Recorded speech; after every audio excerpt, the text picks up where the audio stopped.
ప్రభునందు ప్రియమైన శ్రోతలకు వందనములు. ఈ పోడ్కాస్ట్ కార్యక్రమం నాకు స్వాగతం. మీ అందరి కొరకు ఈ కార్యక్రమమును ప్రసారం చేయుచున్నాం. విని దైవాశీస్సులు పొందుకోగలరు. ప్రియమైన శ్రోతలకు మన ప్రభువైన యేసుక్రీస్తు నామములో శుభోదయం. శ్రోతలారా, బాగున్నారా? మీ కొరకు ప్రతి దినం ఫీబా ఇండియా పక్షముగా ప్రార్థన చేస్తున్నాం. రండి, ఈ ఉదయకాలము దేవుని సన్నిధిలో వాక్యాన్ని ధ్యానం చేద్దాం. ప్రేమలో నడుచుట క్రైస్తవ జీవితం యొక్క పిలుపుగా మీ మధ్యన ఈ ఉదయకాలము దేవుని వాక్యాన్ని విత్తడానికి సిద్ధపడుతూ ఉన్నాను. అపోస్తలుడైన పౌలు గారు ఎఫెసీయులకు రాసిన పత్రిక 5వ అధ్యాయం నుండి ఈ వారం రోజులు దేవుని వాక్యాన్ని మీ మధ్యన పంచడానికి సిద్ధపడుతూ ఉన్నాం.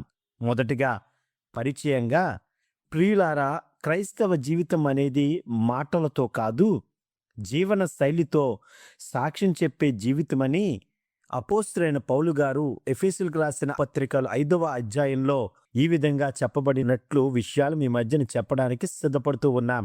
ఎలా నడవాలి, ఎలా జీవించాలి, ఎలా సంబంధాలు కట్టాలి అన్న దాని కొరకు ఈ వారం రోజులు మీ మధ్యన మాట్లాడడానికి సిద్ధపడుతూ ఉన్నాను. మొదటిగా అపోస్తలుడైన పౌలు గారు ఎఫెసీయులకు రాసిన పత్రిక యొక్క ముఖ్య ఉద్దేశాన్ని మీ మధ్యన చెప్పి ఈ మొదటి కాల ధ్యానాన్ని మీ మధ్యన చెప్పడానికి ఉన్నాను. ఈ పత్రికను అపోస్తలుడైన పౌలు గారు రాశారని మనకు తెలుసు. ఎఫెసీ 1:1 ప్రకారం రాసిన స్థలం ఏమిటంటే, పౌలు గారు రోమా కారాగారంలో ఉండగా ఈ పత్రికను రాశారు. సుమారు క్రీస్తుకు శకం 60-62ల మధ్యన దీన్ని రాయబడినట్లు చరిత్రకారులు చెబుతున్నారు. ఎఫెసీ 3వ అధ్యాయం 1, ఎఫెసీ 4వ అధ్యాయం 1, ఎఫెసీయులు 6వ అధ్యాయం 20 వచనాల్లో నేను బంధకములో ఉన్నప్పుడు నేను రాశాను అని రాయబడి ఉంది.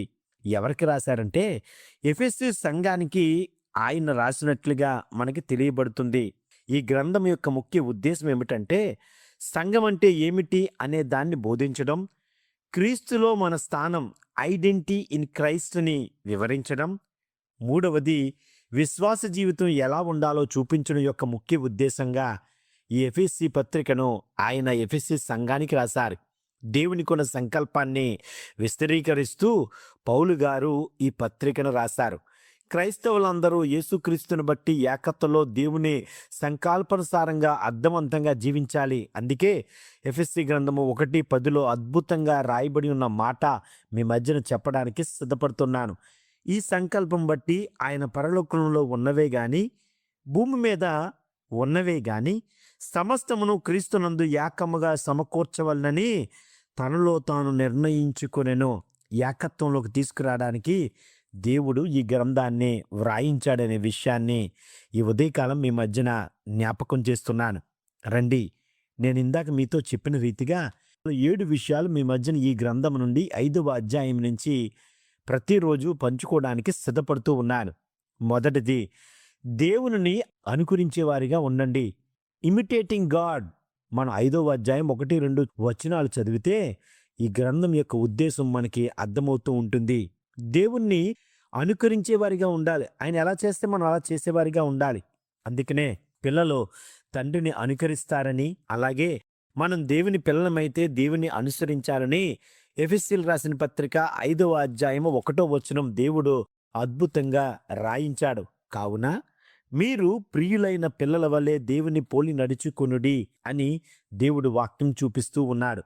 అన్వయింపుగా మనం ఏం చేసుకోవాలంటే, మన మాటల్లో దేవుని స్వభావం ఉన్నదా? మన ప్రేమలో, మన క్షమలో దేవుడు కనిపిస్తున్నాడా అన్నది ఆలోచన చేసుకోవాలి.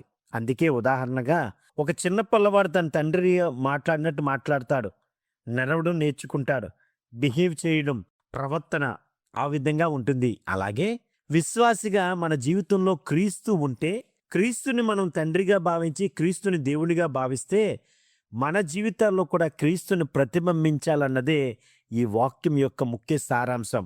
ఫలితం ఏమిటో తెలుసా? మన జీవితం ఇతరులకు క్రీస్తును చూపే జీవితంలాగా అవుతుంది. ముగింపుగా దేవుణ్ణి అనుకరించడమే నిజమైన క్రైస్తత్వం అని దేవుడి వాక్యం మనకి తెలియజేస్తుంది. ప్రియమైన వాళ్ళరా, మనము వాక్యంలో చెప్పిన రీతిగా దేవుణ్ణి ఇమిటేట్ చేసేవారిగా ఉన్నామా లేదా ఆలోచన చేసుకుందాం. క్రీస్తు మిమ్మల్ని ప్రేమించి పరిమళ వాసనగా ఉండుటకు మన కొరకు తన్ను తాను దేవునికి అర్పణగా బలిగాను అర్పించుకొనెను. అలాగుననే మీరును ప్రేమ కలిగి నడుచుకొనుడి. ప్రేమ మనలో ఉన్నదా? ఈ దేవుణ్ణి అనుకరించువారిగా, ఆ ప్రేమను ఇతరులకు పంచేవారిగా మనం ఉండాలని ఈ ఉదయకాలం దేవుడు వాక్యం ద్వారా మనతో మాట్లాడుతున్నాడు. అట్టి రీతిలో దేవుడు మనల్ని దీవించేలాగున ప్రేమను మనం అలవాటు చేసుకుందాం. ఈ రోజు నుంచి దేవుణ్ణి మనము ఇమిటేట్ చేసే వారిగా మనం ఉందాం. దేవుడి వాక్యాన్ని మన వెనుకల్లో దీవించునుగాక. ఆమేన్. ఈ కార్యక్రమమును గూర్చి మీ సలహాలు మరియు మీ ప్రార్థనా అవసరతల కొరకు మమ్మను సంప్రదించవలసిన మా ఫోన్ నంబర్ 94-850-850-39 మరియు ఈమెయిల్ ఐడి info@fibaonline.org. మా ఫోన్ నంబర్ మరొకసారి 94-805-850-39. Email ID info@fibaonline.org.